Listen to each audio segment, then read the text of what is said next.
Why did the papers land in my hands in a crowded lobby while cameras kept rolling? How did one post, a cruel joke about my husband's body, push him to answer with quiet, lawful force? What happens when a woman like me thinks shame is power and learns the law has a longer memory than likes? Before we dive deeper into this story, I have one small request. Please subscribe, drop a like, comment, and hit that hype button to boost this channel so more people can discover these incredible stories. My name is Yanthi Vale, and I suppose everyone knows me now for the wrong reason. I was the woman who made a post comparing my husband's size to my ex's, and I thought it was funny. People laughed, shared, tagged their friends. I felt powerful. I told myself it was harmless, that Ethan was too sensitive, that couples who couldn't handle a joke were already broken.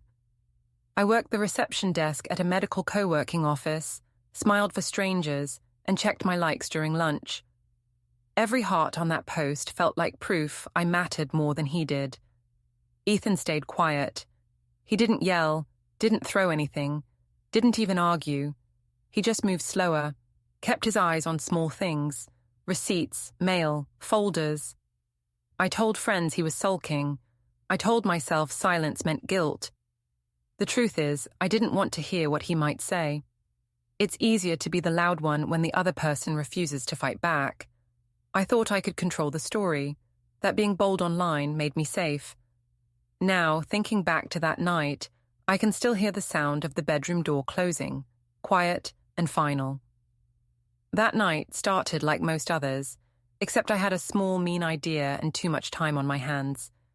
Ethan had gone quiet again after dinner, the way he always did when he was tired of my teasing. He sat on the couch, reading something on his laptop, and I sat at the kitchen counter scrolling through my phone. I watched a girl I went to school with post a joke about her ex's bad habits and saw the flood of laughing emojis under it. I wanted that. I wanted to remind everyone that I was funny, sharp, fearless. So I opened my camera roll, found an old vacation photo of me and Ethan at the beach, cropped it so only my face showed, and typed a line that made me laugh out loud. When your husband's size makes you realize how spoiled your exes really had you. I thought it was brilliant. I hit post, set my phone down, and waited for validation. The likes came fast. Lila commented first, something like, "Girl, you didn't just say that," and that only made it funnier. I laughed so hard I spilled a bit of wine on my sleeve. Ethan looked up from his screen and asked what was so funny. I told him nothing. He nodded, the kind of nod that means he already knows something is wrong, but won't ask. That annoyed me. I wanted him to react. I wanted a spark, any spark. I opened the comments again and replied to Lila with a wink emoji. People started tagging their friends. When I looked up again, Ethan was standing near the sink. He asked why I'd posted it. His voice was calm, too calm, which somehow made me angry. I said it was a joke, that people online knew not to take it seriously. He asked if I'd think it was funny if he wrote something similar about me. I laughed, told him he'd never dare. He said quietly that maybe that was the problem. I told him to stop being dramatic. He said, "You're talking about me like I'm a story to entertain people." I answered that I was just being honest and that people respected honesty. He didn't argue. He just washed his mug and placed it on the opposite counter from mine, like we'd suddenly started living in separate zones. I told myself he'd come around. Men always did. When they cooled off, they'd crawl back and pretend nothing happened. I scrolled through more comments. Some women called me brave. Others said I was cruel. The cruel ones got blocked. I texted Lila, told her I was fine, that Ethan was sulking again. She replied that he should toughen up. Her message made me feel justified. Later, I went out to the balcony with another glass of wine. The sky was pink and dull. I took a selfie, lips glossy, eyes half tired, and posted it with the caption, "Can't handle my humor? Then don't marry me." I thought it would make things even clearer. Ethan walked past behind the sliding glass door. He didn't look at me. His laptop was open on the dining table. A spreadsheet glowed faintly. I saw him minimize something when I stepped in. I teased him, asked if he was hiding secret investments. He said no. His phone buzzed on the table, screen lighting up with the word private. He ignored it.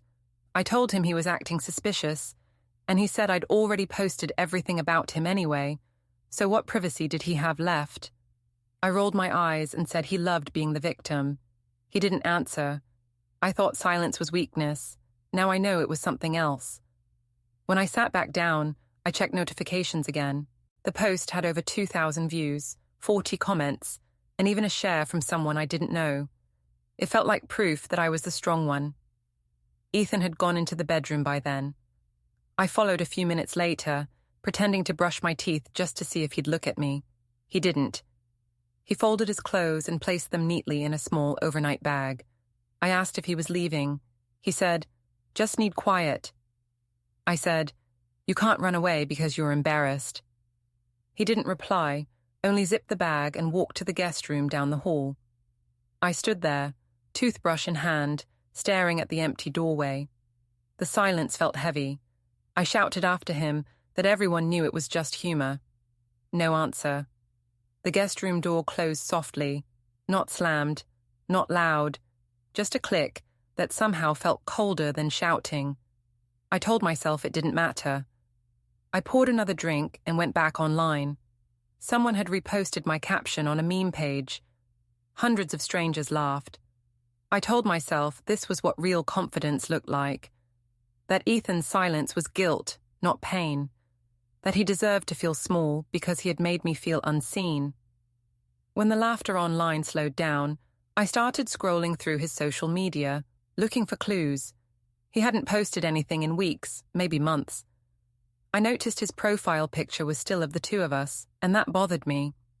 I wanted him to either fight me or disappear. Anything but this blank stillness. Around midnight, I heard him moving again. The faint sound of drawers opening, paper shifting. I peeked through the crack of the guest room door and saw him sitting at the desk, sorting mail into piles. His laptop screen showed some folders labeled Home, Bank, Auto. I thought it was weird but boring. I asked if he was balancing the budget. He said quietly that he was just getting things in order. I laughed, told him not to be so dramatic over a post. He didn't even turn around. I went back to bed alone. The house felt bigger without him beside me. I told myself I liked the space. I even practiced what I'd say the next day, something funny about men with fragile egos. But as I lay there, I could hear faint tapping from his keyboard in the next room, steady and careful. I imagined him writing an apology or a message to his mother, and I felt annoyed that he might make me look bad first.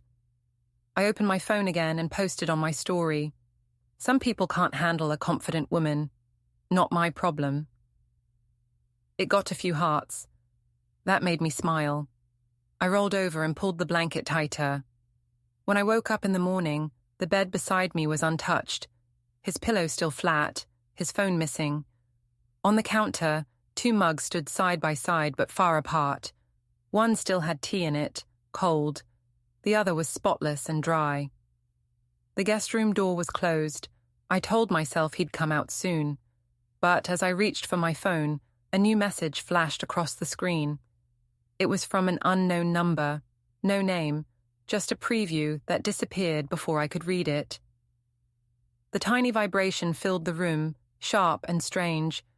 I stared at the blank lock screen and suddenly realized the house was silent, like something had already changed.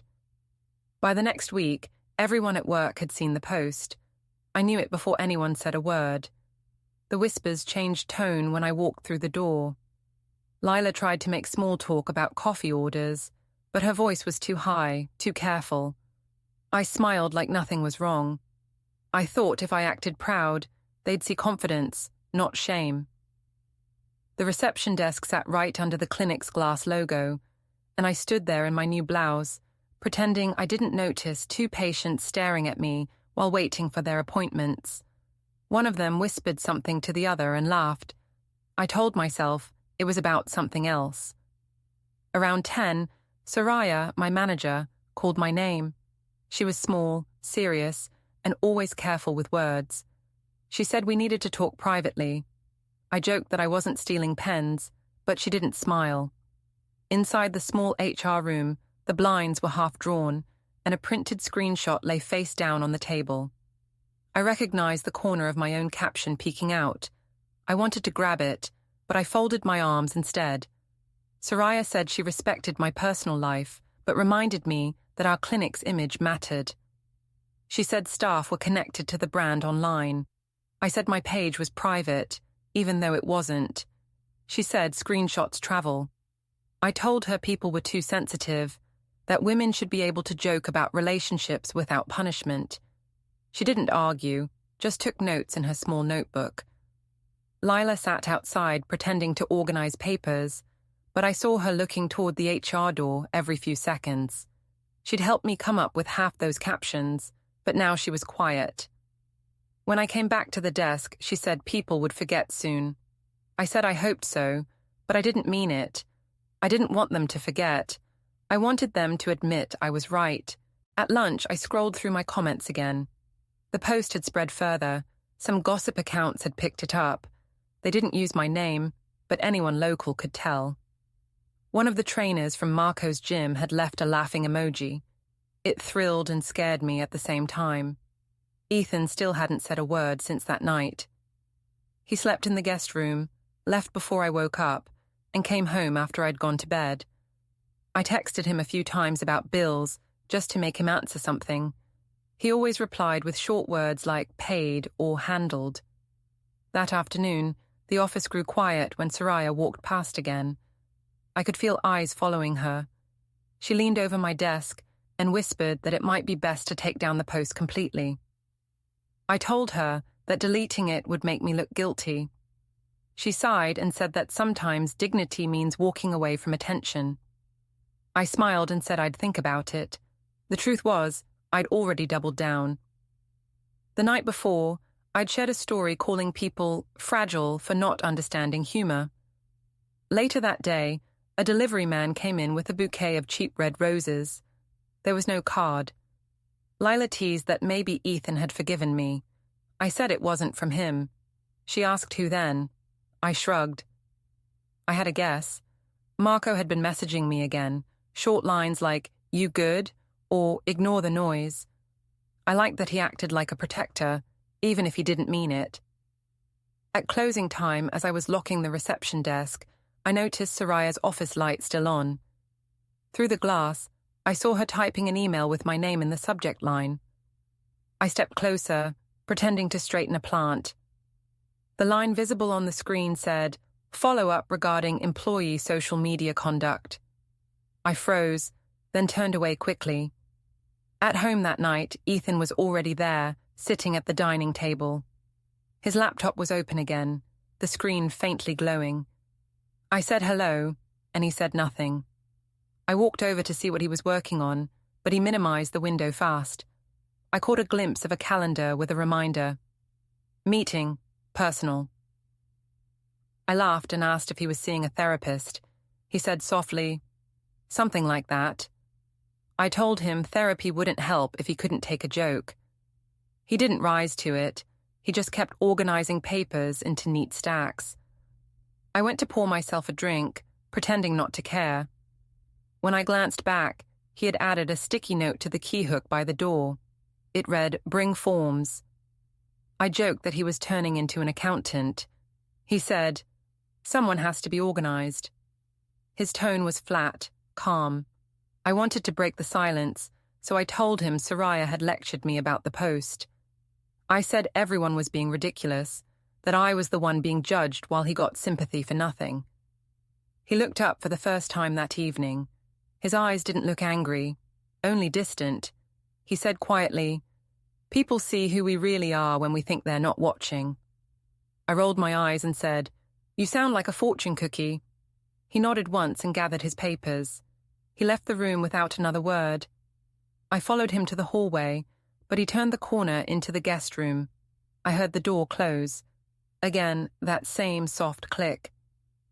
The next morning, I tried to post a new story to take control again, something playful to show I wasn't scared. I wrote, "If you can't handle honesty, that's on you." I tagged no one, but everyone knew. I went to work proud, pretending I was immune. But at lunch, Soraya came to my desk with that polite, exhausted face. She said the director wanted a quick word. I felt a rush of fear and pride mixed together, like standing on a stage. Inside the director's office, the printed screenshot was now face up. My caption, the comments, even my winking replies, all neatly highlighted. He didn't raise his voice. He said patient families might question our professionalism, that this could affect business. I said I understood, but that I had freedom of speech. He said freedom didn't remove consequences. I smiled, said I'd review my online tone. He thanked me and dismissed me gently, like a teacher letting a child go. As I left, the printer in the corner started spooling paper. The sound made my chest tighten for no reason. I pushed open the door to the hallway, smiled at Lila, pretending to scroll her phone, and said everything was fine. But I could tell she already knew it wasn't. That night, when I got home, Ethan's laptop was open on the table again. The spreadsheet was gone. Now the screen showed folders labeled Household and Utilities. A faint smell of toner filled the air. I asked what he was printing, but he said nothing. He just closed the lid slowly. I sat across from him, scrolled through my notifications again, and told him everyone was overreacting. He looked up once and said, "They're not the only ones watching." Then he stood, put on his jacket, and walked toward the door. The door closed softly, like before, and then, in the quiet that followed, my phone buzzed on the counter. It was a new tag alert. Someone had uploaded a photo from the clinic. My face was in the background, smiling at the desk, captioned, "Imagine working with this woman." I stared at it, heart pounding, as the kitchen light flickered. Then another sound, 3 quick knocks at the door. I turned, thinking Ethan had forgotten his keys.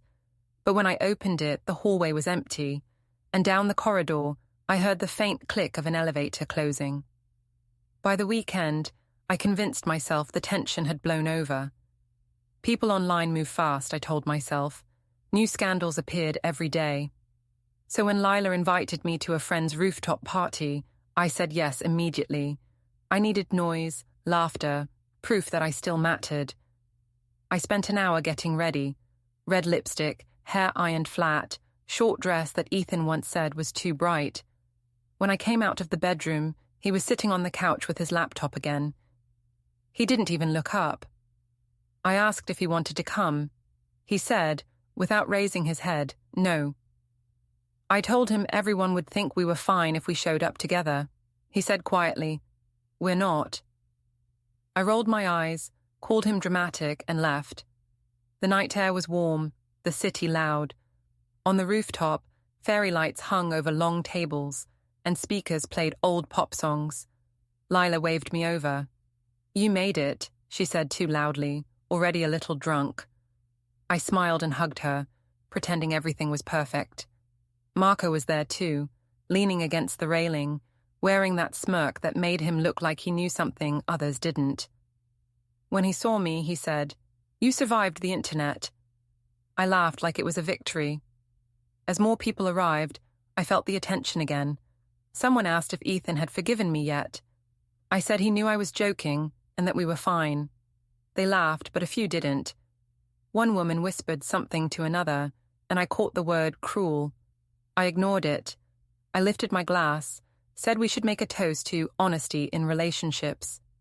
People laughed again, half-heartedly this time. Then someone shouted, "Say it like you said it online." I froze for a second, then raised my glass higher. "All right," I said. "Here's to never pretending your man is something he's not." It was supposed to sound funny, confident, but the crowd didn't cheer. They just stared. Someone near the back muttered, "That's messed up." I said, "Oh, come on, lighten up." And then I saw Ethan. He stood at the edge of the crowd, hands in his pockets, calm face. He wasn't supposed to be there. For a second I thought he'd come to stop me, to finally fight for me, but he just nodded once to a friend and looked right at me. His expression wasn't angry. It was worse. It was distant, tired. I said, "Did you come to join the fun?" He said, "I came to pick up my jacket from Lila's car." Then he turned to leave. People were watching us now, waiting for drama. I said, "Don't act like you're above this. You saw the post. You know I was right." He didn't answer. Someone started filming. I heard the tiny click of a camera flash. I said louder, "You never said I was wrong, just quiet like always." He stopped at the door and said, "You've said enough for both of us." Then he left. The silence that followed felt heavy. Marco leaned close and said, "He's weak, let him go." I laughed too hard, trying to keep the moment alive. The music started again, but it didn't sound the same. Leela whispered that maybe I should let it go. I told her everyone was too sensitive. Later, as people left, Marco offered to walk me out. I liked how that looked, me walking with someone who wanted me, not avoiding me. In the elevator, he said I was brave for owning the truth. I said Ethan never defended me publicly, so maybe he deserved it. Marco smiled and said, "Then maybe you need someone who can." I told him maybe I did. Downstairs in the building's lobby, 2 of Marco's clients passed by. One of them whispered something and pulled out her phone. I caught the camera pointed at me before she turned away. My stomach twisted, but I acted unfazed. Marco asked if I wanted to get coffee. I said maybe another time. I could feel eyes on us as I stepped into the street. When I got home, the apartment lights were dim. Ethan wasn't in the living room. The guest room door was closed. On the dining table, his laptop screen glowed again. I saw a folder open, this time showing a spreadsheet with columns of initials and dates. I stepped closer, and a cloud sync notification popped up. File uploaded successfully. I called his name, but there was no answer. I told myself he was doing work. Still, something about the careful lists made me uneasy. I poured myself a drink and went to the balcony. The city lights looked smaller from up here. My phone buzzed. Lila had sent me a screenshot. The clip of me raising my glass and saying my line had already been posted on someone's story. The caption read, "Imagine saying this with your husband in the room." I replied with laughing emojis to show I didn't care, but my hand shook a little. When Ethan came out later, I started talking before he could. I said the video made me look confident. He said, "It made you look cruel." I said, "At least I'm honest." He said, "You keep calling it honesty because you like the sound of the word." I told him he should thank me for not lying to people. He said quietly, "You already did enough for them to know who I am." Then he walked past me, calm as ever. I followed him to the hallway. He opened a small box and took out a USB drive. I asked if he was hiding something. He said, "Just keeping records." I laughed, asked if he was starting a diary. He didn't answer, just taped it under a folder marked taxes. I told him he was acting paranoid. He said, "Maybe." Before going to bed, I checked the comments again. People were arguing in the thread now, some defending me, others calling me cruel. Marco had liked the video. That made me smile for a second, even though part of me knew he liked chaos more than me. When I looked up, Ethan was standing in the doorway. He said nothing, just watched me. I asked what he wanted. He said, "Nothing left to say." Then he turned off the living room light and went to the guest room. I lay awake for a long time, scrolling through the clip again. My own laughter in that video sounded different, louder, desperate. I told myself I still had control. People might gossip, but they were still looking at me. Attention was power. That's what I kept repeating, even when my chest started to feel tight. Just before I fell asleep, my phone buzzed again. Another tag notification. A stranger had reposted the video with the caption, "Public humiliation disguised as honesty." Underneath, someone commented, "He deserves better." I stared at those words until the screen dimmed. Then, from the guest room, I heard the soft sound of paper sliding into an envelope and the faint beep of a phone camera taking a photo. The air smelled faintly of printer toner. I told myself it was nothing, just Ethan overreacting again. But for the first time, I couldn't quite believe my own story. The family dinner was supposed to fix things, or at least hide them. Diane had called me 2 days earlier and said gently that it would be nice if I came to Rowan's birthday. I said of course, pretending everything was fine. I spent half the morning shopping for a bright dress, something cheerful to make people forget the gossip. Ethan drove us in silence. I tried to fill the space by talking about the weather, about how fast Rowan was growing. He just nodded. The restaurant was crowded and warm, balloons tied to chairs, a long table full of relatives, waiters carrying cake boxes. When we walked in, conversations faltered for a moment. Mira looked up first, gave me a polite smile that didn't reach her eyes. Diane stood and hugged me, her perfume soft, her tone careful. "Thank you for coming," she said. I said, "Of course, we're family." She nodded but didn't let go of my hand right away, like she was testing if I meant it. Rowan ran over with a paper crown tilted on her head and asked if I wanted to sit next to her. I smiled and said yes, grateful for the innocence. Ethan sat across from me. Mira was beside him. I noticed she kept glancing between us. Conversation started slow. Safe topics like work, movies, school. Then Mira said, "You've been quiet online lately." Her tone was light, but everyone heard the weight. I forced a smile and said I'd just been busy. Rowan clapped and said, "But I saw your video. You were at a party." The table went still. Diane cleared her throat. I laughed, too loud, and said, "Oh, that old thing. Just a joke." Mira set her fork down. "A joke that hurt my brother," she said softly. I rolled my eyes and said, "He knows I didn't mean it." Ethan didn't look up. Diane said, "Sometimes even a joke can cut deeper than you think." I told her people online blow things up, that it wasn't a big deal. She said, "But it was big enough for strangers to know our family business." Rowan looked confused. She asked, "Why did you say Uncle Ethan was small? Is that bad?" The words hit me like a slap. I forced a laugh, but it cracked halfway. I said, "Oh, sweetheart, adults tease each other, that's all." Rowan frowned, but it made him sad. Diane reached over and touched her shoulder. "Eat your cake, love," she said softly. The rest of the table stayed quiet.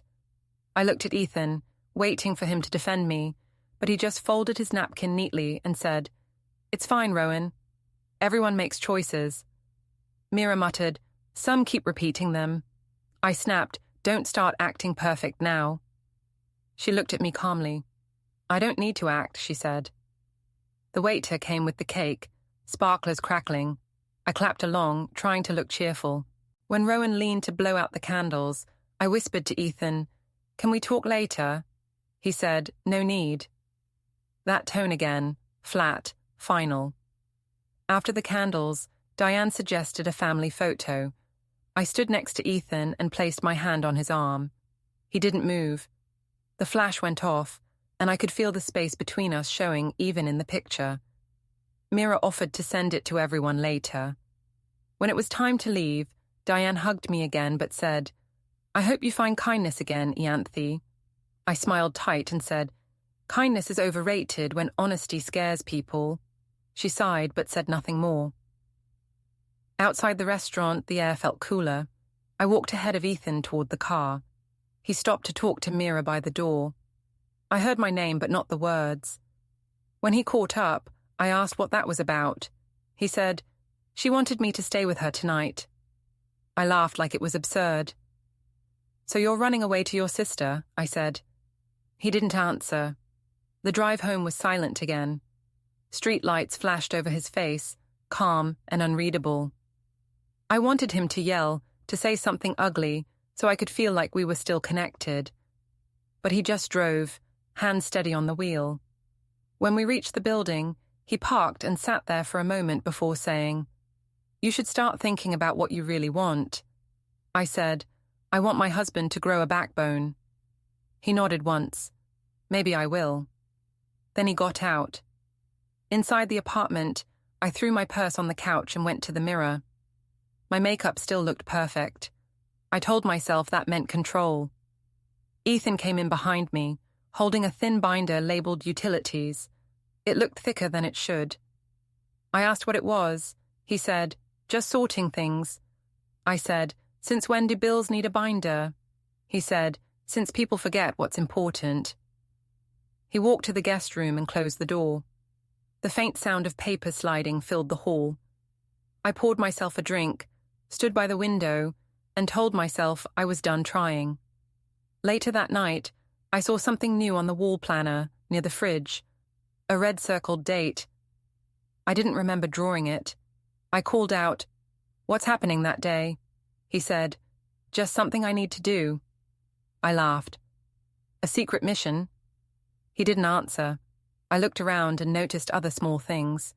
His phone on the counter buzzing with an alarm labeled paper drop, a new unfamiliar key on his ring, a folder on the desk named household but locked with a password. When I asked, he said, "You don't need to worry about it." I told him he was acting like a spy. He said, "No, just preparing." I rolled my eyes. "Preparing for what?" He didn't reply, just smiled faintly, that polite, unbearable smile. Before going to bed, I tried calling Lila. She didn't answer. I checked our chat and saw she'd muted the conversation. My stomach turned. I scrolled through my notifications instead. Someone had tagged me again. Another clip from the rooftop, this time slowed down, with text over it. Public humiliation disguised as confidence. I threw my phone on the couch.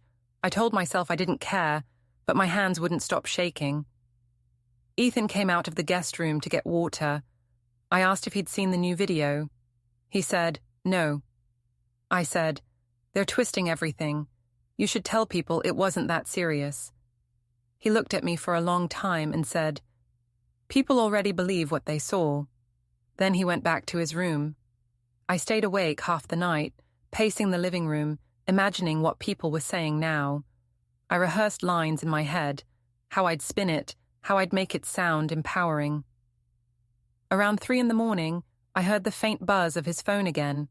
A message preview glowed, a thread titled, "Follow Up." I whispered into the dark, "You think you're smarter than me?" No answer, just the quiet hum of the fridge. Then his phone vibrated once more, screen lighting up with the word, "Private." I stared at the closed guest room door, that same soft light flickering underneath. My anger and fear mixed until I couldn't tell them apart. And then, just before dawn, I heard him locking the drawer with a small metallic click. The sound was so gentle it almost felt kind, and that somehow made it worse. By the next week, Ethan had turned quiet into a weapon. He moved through the apartment like a guest, polite, tidy, distant. I tried to break him with noise. I played music too loud, slammed doors, left my phone face up with Marco's name on the screen. Nothing worked. He answered only when necessary, short and calm. One night I told myself I'd make him jealous enough to react. That Saturday morning, I suggested we take a walk to the park. He hesitated, then agreed. The air smelled of rain, the ground still wet. Families pushed strollers, children screamed around the swings. I tried to hold his hand. He kept both hands on the chain of Rowan's swing, helping her push higher. I said, "You don't even touch me anymore." He said, "You don't like being touched by people you mock." I snapped, "It was just a joke." He said, "You say that like it makes anything smaller." His tone wasn't cruel, just calm, like a fact. That made me angrier. I walked ahead, pretending not to care, but he stayed behind with Rowan, gentle, patient. When I looked back, she was laughing, and he smiled. An easy smile I hadn't seen in months. I hated that it wasn't for me. I wanted to tear it away. When we stopped at the cafe by the gate, I asked if he was going to keep acting like a saint forever. He said, "You can call it whatever you want. I call it peace." I told him he was playing the victim, making everyone feel sorry for him. He said softly, "They don't have to try very hard." I threw my cup in the bin too hard, spilling coffee on my sleeve. He didn't flinch. On the walk home, he stayed a few steps ahead. I texted Marco just to feel power again. "You still owe me that drink." He replied with a single thumbs up. Not even words. That hurt more than I expected. At the supermarket later, we ran into two women from his work. They stopped talking the moment they saw me. I smiled, said hello, and they both nodded, eyes sharp with curiosity. Ethan greeted them calmly, asked about a project, completely ignoring the tension. I tried to interrupt, to remind them we were together, but he kept the conversation polite and short. When we left, I said, "You like pretending you're single?" He said, "It's easier than explaining the truth." At the checkout, he paid.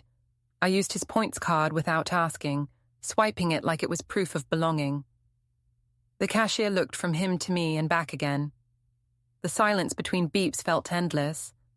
Outside, I said he should stop acting like I'd done something unforgivable. He said, "You still think it's about forgiveness." When we got home, the apartment smelled faintly of toner again.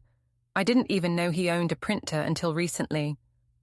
I followed the sound to the guest room and saw him sitting there, focused, feeding papers into the machine. A thin stack lay beside him, already bound neatly. I asked what it was. He said, "Just organizing household things." I asked why it needed printing. He said, "Because some things should be on record." I laughed and said, "You think paperwork will fix your pride?" He didn't answer. I noticed a USB stick lying next to his laptop, a date written on the label. I picked it up, and he reached out, calm but firm, taking it back. "Don't touch that," he said. His tone made me freeze for a moment.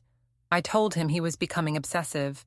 He said, "Maybe being careful isn't the same as obsession." That night I opened wine and called Lila. She didn't pick up. Her name flashed muted notifications. I messaged her anyway. He's still ignoring me. They're making me the villain. No reply. I went to the balcony, posted a selfie with a caption. Some people break when faced with a strong woman. It felt empty the moment it went up. Hardly anyone liked it. The comments were dry or cruel. Someone wrote, "Still playing the victim." I deleted it after 5 minutes. When I came back inside, Ethan was in the kitchen. He'd placed a folder on the counter labeled Household.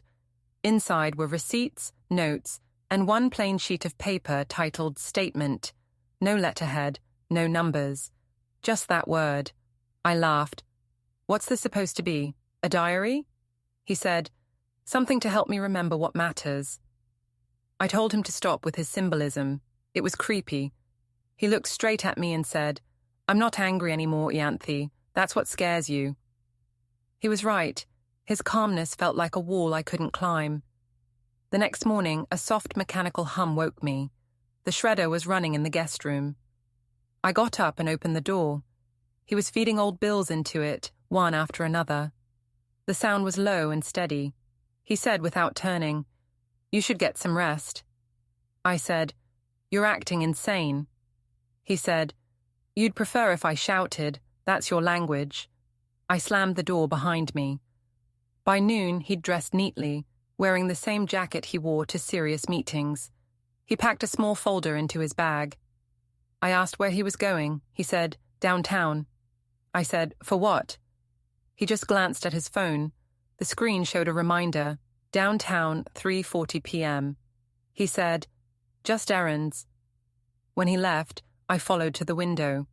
The car in the driveway was already facing the street. He drove off without looking back. I stood there for a long time, watching until the red lights vanished. I wanted to text him something sharp, but instead, I messaged Marco again. He's ignoring me. I could use a drink. Marco didn't respond for hours. When he finally did, it was not a good time, that was all. I threw my phone onto the couch. That evening, Ethan came home quietly. I was waiting with dinner on the table, hoping he'd see it as peace offering.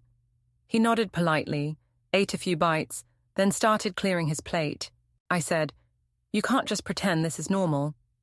He said, "I'm not pretending." I asked what that meant, but he only said, "You'll see." He went to the guest room, and I heard him unlock his desk drawer, then lock it again after a few minutes. I called through the door. "You think you're scaring me?" He said calmly, "No, I think you'll scare yourself." I sat on the couch, heart beating hard, trying to convince myself I still had control. I thought of messaging Lila, but she hadn't replied once all day. My online circle had gone quiet. Even Marco's posts didn't show anymore. At 10, Ethan came out, holding his car keys. He paused by the door and said, "I'll handle everything properly." I laughed. "Properly? What does that even mean?" He said, "It means I'll stop matching your chaos with silence." He left before I could answer. I stared at the door until I heard the elevator ding. The apartment was still. Then, in the quiet, I heard the faint click of the guest room drawer locking again, like an echo of his decision. I poured another glass of wine and whispered to myself that he was bluffing. He wouldn't dare leave. He needed me. I believed it for a few seconds, until I glanced out the window and saw his car parked differently this time, facing the street, engine still warm. The realization hit slow and cold. He wasn't bluffing. He was planning. The hum of the printer started again somewhere down the hall, steady and low, like a heartbeat I couldn't stop. The next morning felt too still. The light in the apartment was sharp and cold, cutting through the blinds. Ethan wasn't there. His closet was half empty, the desk drawer open but neat, as if packed with care. A single mug sat on the counter, spotless. I stood for a long time staring at the empty space where his laptop used to be. I told myself he was playing some psychological game, that he wanted me to panic and beg. But underneath that, a small, heavy fear grew. He had said he would handle things properly. I decided I wouldn't let him control the story. I'd show everyone I wasn't the abandoned wife. I put on a tight blazer, full makeup, and called Lila. This time she answered, her voice small. I said, "We're going to his office. I'll prove he can't make me look bad." She hesitated, said, "Maybe it wasn't a good idea." I told her to meet me anyway, that I needed someone to record, to show how calm I was. She sighed but agreed. We met outside the office tower where Ethan worked. The glass doors reflected our faces like an accusation. I could see my own confidence slipping at the edges, so I straightened my shoulders and smiled at my reflection until it looked real. Layla whispered, "Are you sure about this?" I said, "Completely. He wants an audience. I'll give him one." We walked through the revolving doors. The lobby smelled of polished stone and printer toner. People in suits crossed between elevators, barely noticing us. I spotted Ethan near the far wall, talking to someone in a grey suit. He looked calm, collected, too calm. Lila lifted her phone halfway, ready to record. I started walking toward him, rehearsing my lines in my head. I would tell him he couldn't freeze me out forever, that real adults talk things through. But before I could reach him, a man stepped in front of me, holding a clipboard. He wore an ID badge and a neutral expression. "Mrs. Vale," he said. I blinked. "Yes?" He said, "I have documents for you." I laughed, confused. "From who?" He said, "From Mr. Ethan Vale." He handed me a thick envelope, still warm from being sealed. For a moment I thought it was some mistake. But my name was printed across the top, bold and final. I looked up. Ethan was watching from a few steps away, his hands behind his back, expression unreadable. The man continued, "You've been formally served." Lila lowered her phone, whispering, "Oh my God." I tore the envelope open right there. The first page started with notice of civil complaint. The words blurred for a moment, but I forced myself to read. It wasn't divorce papers, not exactly. It was a defamation and privacy complaint. Phrases like false statements published, emotional and reputational injury, temporary injunction pending hearing. My heart thudded so hard I felt it in my neck. Lila whispered, "What is it?" I said, "He's suing me." She asked, "For what?" I said, "For the post, for the jokes." My voice cracked on the last word. Ethan stepped closer but didn't reach out. "You made this public," he said evenly. "I'm only responding in public channels." I said, "You're really doing this? Over a joke?" He said, "Over a lie." His calmness was unbearable. People had started to stare. A security guard approached, asking if everything was okay. I said, "No, it's not. My husband is trying to humiliate me." Ethan shook his head slightly and said to the guard, "Everything is lawful and documented." The guard nodded and stepped back, uninterested. I turned to Lila. "Keep filming," I said. She looked pale. "Maybe stop, Ianthe." I snapped, "No, this is my proof." But my voice trembled, and I hated how small it sounded. I looked down again at the papers. There were printed screenshots of my post, my comments, the rooftop video still frame, with me holding a glass. Under each image, neat paragraphs explained why they were defamatory, how they'd caused measurable harm. The complaint included a takedown demand for all reposts, plus a notice of a temporary order against further publication pending the court date. Legal words filled the page like cold air. Plaintiff requests injunctive relief, damages to be determined. I said, "You can't just erase me." Ethan said, "You erased yourself." He turned to leave, and the calmness of that movement hurt more than shouting would have. Diane was there too. I hadn't noticed her sitting on a bench near the entrance. She stood and walked toward Ethan, touched his arm gently, then looked at me. "It didn't have to be this way," she said quietly. I said, "You're all turning on me." She shook her head. "We're just done trying to fix you." Mira appeared from behind a column, holding her phone. She hadn't come to watch, she'd come to witness. She looked tired, not angry, and said to me, "You can stop performing now, it's over." I wanted to scream, to make them all feel what I felt. Instead, my throat locked. My hands shook around the papers. Leila put a hand on my arm. "Let's go," she whispered. I pulled away. "No, he can't win." But even as I said it, I knew it wasn't about winning anymore. The receptionist at the desk called out, "Mom, you can't record in the lobby." Lila lowered her phone, muttering an apology. I turned back to Ethan, desperate to find something that would hurt him the way he had just hurt me. "You think this makes you the hero?" I said. He met my eyes and said, "No, it just stops you from being the storyteller." Then he walked to the elevators, the doors closing behind him with a clean metallic sigh. The noise of the lobby came back slowly. Phones buzzing, footsteps echoing, printers starting somewhere behind the walls. The process server asked me to sign a small acknowledgement of receipt. My hand barely moved. I scribbled my name, paper shaking, and he thanked me before walking off. I stood there for a while, unable to move. Lila whispered that people were staring. I didn't care anymore. My phone buzzed in my hand. Notification after notification. Takedown notices from the platform. Content violations. Flagged posts, disappearing one by one. My stories, my captions, my comments, all going dark. I stepped outside, the cold air burning my throat. Diane and Mira were gone. Ethan's car was already pulling away from the curb, his head turned forward, not once glancing back. I shouted his name, but the traffic swallowed it. Lila followed me out, phone lowered. "Ianthe," she said softly, "you should go home." I said, "He can't do this. He can't just make me disappear." She didn't answer. In the parking garage, the air smelled like oil and dust. I stood by my car, papers clutched in both hands. My heart was still racing, but everything felt quiet now, like the echo after a crash. I opened the envelope again under the dim yellow light.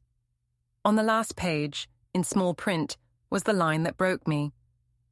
Temporary injunction granted until hearing. All content to be removed immediately by recipient or by platform enforcement.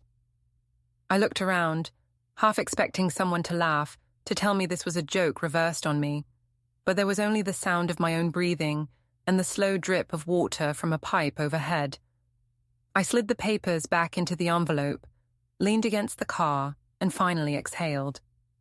On the windshield, a second smaller envelope waited, taped under the wiper, delivery confirmation for service completed. I tore it open, just a single printed slip. Service acknowledged 10:17 a.m. I stared at the time until the numbers blurred. Somewhere above, a printer hummed in an upper floor of the building. I thought of that first post, of the thrill that had felt like power. Now all I could feel was the paper's weight in my hands, heavier than any silence Ethan had ever given me. I didn't cry. I just stood there, staring at the grey light bleeding into the garage, realizing the story I had written about him had finally turned into his. Don't forget to hit like, subscribe, and turn on the bell so you don't miss the next story. Write in the comments from which city you are watching.